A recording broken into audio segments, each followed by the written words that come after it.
Discussion and policy debate relating to North Korea are often confined to security concerns around Pyongyang's military provocations, the ongoing development of its nuclear and missile programs, and the country's atrocious human rights record. Much less attention has been paid to the impact of climate change. However, it is important to think about how climate change as a security issue might be affecting North Korea and the potential for climate issues to be impacting other areas of security. North Korea has, in recent years, been the victim of a number of powerful storms and typhoons, bringing with them torrential rains that have caused severe flooding. It is likely that climate change will continue to increase the intensity and severity and frequency of such storms. North Korea is already a country with severe food shortages, and extreme weather events impact the North Korean people's access to adequate provisions. According to a 2020 UN report, food shortages in North Korea increased that year due to heavy flooding. Food insecurity is already a concern in the country, with resources often thought to be extremely limited as a result of poor agricultural and economic management and inefficient practices, as well as governmental prioritisation of weapons development. Without access to adequate food provisions, the circumstances of many North Korean people, especially those living in rural areas, will become increasingly dire.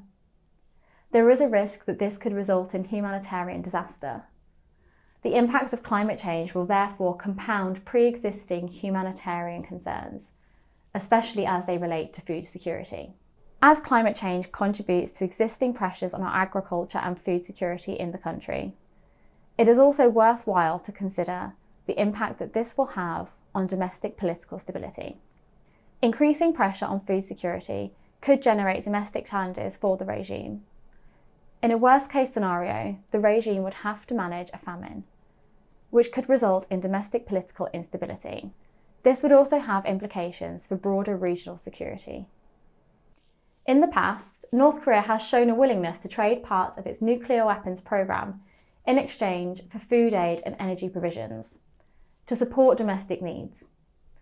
Although such a trade should not be interpreted as the regime demonstrating a long-term willingness to retire its interests in its nuclear weapons program, it does instead provide a pragmatic approach in favour of short-term needs and raises questions around how the impact of climate change in North Korea could influence the regime's approach to other security issues, especially denuclearization diplomacy.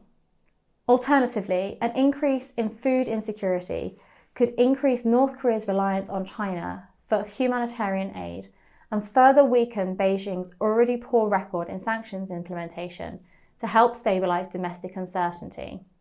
Policymakers and international organisations, however, should look for opportunities outside of denuclearisation diplomacy to seek to address and mitigate the impact of climate change in North Korea.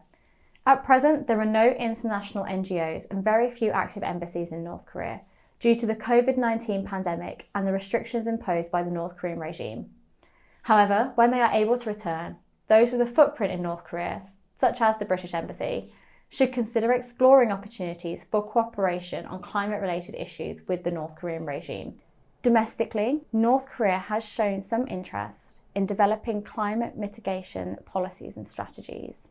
This is an area in which the regime might be amenable to broader international cooperation.